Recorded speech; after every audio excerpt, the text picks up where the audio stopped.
श्री कृष्ण गोविंद हरे मुरारी, हे नाथ नारायण वासुदेवा।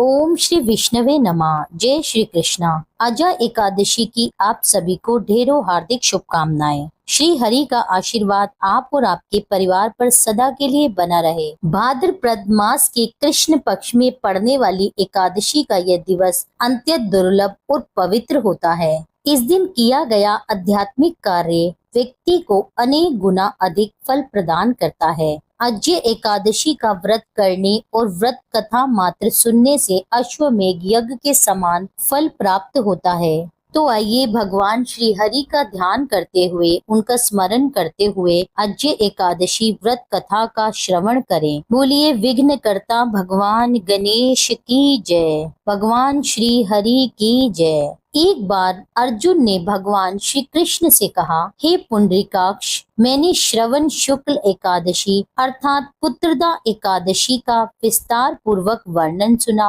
अब कृपा करके आप मुझे भाद्रपद के कृष्ण पक्ष की एकादशी के बारे में भी बताइए। इस एकादशी का व्रत और विधान क्या है? इसका व्रत करने से क्या लाभ मिलता है? तब भगवान श्री कृष्ण कहने लगे, हे तात, इस एकादशी का नाम अजय एकादशी है। जो मनुष्य इस दिन भगवान विष्णु का विधि विधान पूर्वक पूजन करते हैं, उन्हें वैकुंठ धाम की प्राप्ति होती है। अब तुम ध्यान पूर्वक इस एकादशी की कथा का श्रवण करो। बहुत समय पहले एक दानी और सत्यवादी राजा हरिश्चंद्र हुए। राजा हरिश्चंद्र इतने प्रसिद्ध और धर्मात्मा थे कि उनकी कृति से देवताओं के राजा इंद्र को भी दाह होने लगा। इंद्र को उनसे ईर्ष्या होने लगी। राजा इंद्र ने महर्षि विश्वामित्र को राजा हरिश्चंद्र की परीक्षा लेने के लिए उकसाया। देवराज इंद्र के कहने पर महर्षि विश्वामित्र जी ने अपने योग बल से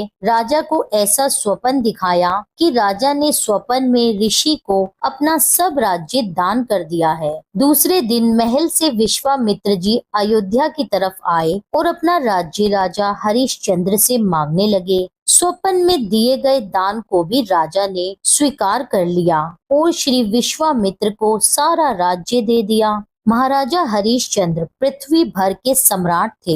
अपना पूरा राज्य उन्होंने दान कर दिया था और दान की हुई भूमि पर रहना उचित न समझकर वह अपनी पत्नी और पुत्र के साथ काशी आ गए, क्योंकि पुराणों में यह वर्णित है कि काशी भगवान शंकर के त्रिशूल पर बसी है। अतः यह पृथ्वी पर होने पर भी यह नगरी पृथ्वी से अलग मानी जाती है। अयोध्या से राजा हरिश्चंद्र चलने लगे। तब विश्वामित्र जी ने कहा कि जब तप दान आदि दक्षिणा दिए बिना सफल नहीं होते। तुमने इतना बड़ा राज्य तो दिया, उसकी दक्षिणा के रूप में मुझे 1000 सोने के मोहरे और दो। राजा हरिश्चंद्र के पास अब धन भी नहीं रहा था। राज्य का दान करने के साथ ही राज्य का सभी धन अपने आप ही दान हो चुका था। ऋषि से दक्षिणा देने के लिए 1 महीने का समय लेकर वे काशी की ओर चल दिए। काशी में उन्होंने अपनी पत्नी को एक ब्राह्मण के हाथ बेच दिया। राजा हरिश्चंद्र का पुत्र रोहिदास बहुत छोटा बालक था। प्रार्थना करने पर ब्राह्मण ने उसे अपनी माता के साथ रहने की आज्ञा दे दी। स्वयं अपने को राजा हरिश्चंद्र ने एक चांडाल के हाथ बेच दिया। इस प्रकार ऋषि विश्वामित्र को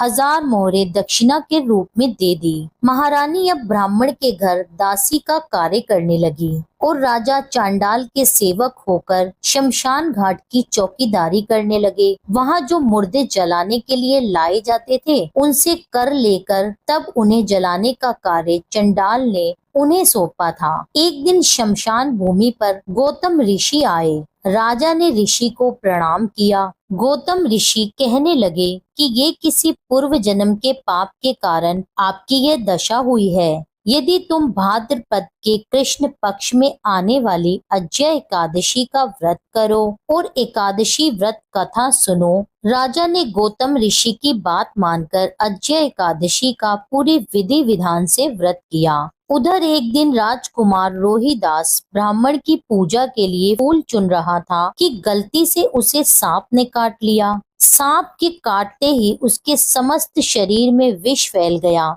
और रोहिदास भूमि पर गिर गया। उसी समय उसकी मृत्यु हो गई। उसकी माता को कोई भी धीरज बंधाने वाला नहीं था और ना ही उनके पुत्र की देह को कोई शमशान पहुंचाने वाला। वह रोती बिलखती पुत्र की देह को हाथ में उठाए अकेली रात्रि के समय शमशान घाट पर पहुंची। वह पुत्र की देह को जलाने ही जा रही थी कि इतने में राजा हरिश्चंद्र वहां आ गए और मरघट का कर मांगने लगे। बेचारी रानी के पास तो पुत्र की देह को ढकने के लिए कफन तक न था। उन्होंने राजा को उनके स्वर से पहचान लिया और गिड़गिड़ाकर कहने लगी, महाराज, यह तो आपका ही पुत्र है जो मरा पड़ा है। मेरे पास कर देने के लिए कुछ नहीं है। राजा हरिश्चंद्र को बड़ा ही दुख हुआ, किंतु वे अपने धर्म पर स्थिर बने रहे। उन्होंने रानी से कहा, मैं चंडाल का सेवक हूँ। मेरे स्वामी ने मुझे ये कह रखा है कि बिना कर लिए कोई यहाँ मुर्दा नहीं जलाएगा। मैं अपने धर्म को नहीं छोड़ सकता। तुम मुझे कुछ देकर पुत्र की देह को जलाओ। रानी तभी फूट फूट कर रोने लगी और कहने लगी, मेरे पास तो यही एक साड़ी है जिसे मैंने पहना हुआ है, आप इसी को आधा ले लो। जैसे ही रानी अपनी साड़ी फाड़ने लगी, वैसे ही वहां पर भगवान नारायण, धर्मराज इंद्र आदि देवता और महर्षि विश्वामित्र प्रकट हो गए। महर्षि विश्वामित्र ने बताया कि हे राजा, तुम्हारा पुत्र रोहिदास मरा नहीं है, यह तो ऋषि ने योग माया दिखाई है। राजा हरिश्चंद्र को खरीदने वाले चंडाल के रूप में साक्षात धर्मराज सत्य साक्षात नारायण का ही स्वरूप है। अज्य एकादशी व्रत के प्रभाव से तुम्हारे समस्त पाप नष्ट हो गए हैं। एकादशी व्रत के प्रभाव से राजा हरिश्चंद्र अपनी महारानी के साथ अंत में भगवान के धाम को गए। महर्षि विश्वामित्र ने राजकुमार रोहिदास को अयोध्या का राजा बना दिया। यहीं पर कथा संपूर्ण होती है। प्रेम से बोलिए विष्णु भगवान की जय। यह थी आज की वीडियो कथा। उम्मीद करती हूँ ये कथा आपको पसंद आई होगी। वीडियो अच्छी लगी हो तो वीडियो को लाइक करके मेरे चैनल को प्लीज सब्सक्राइब कर लीजिए। कमेंट में लिख दीजिए विष्णु भगवान की जय। अगर आपको वीडियो अच्छी लगती है तो प्लीज वीडियो को लाइक अवश्य करें, जिससे मुझे आगे वीडियो बनाने का मोटिवेशन मिलता है। मेरी वीडियो में अंत तक बने रहने के लिए आप सभी का बहुत बहुत धन्यवाद। मिलती हूँ आपसे एक अगली वीडियो में। जब तक के लिए जय श्री राधे।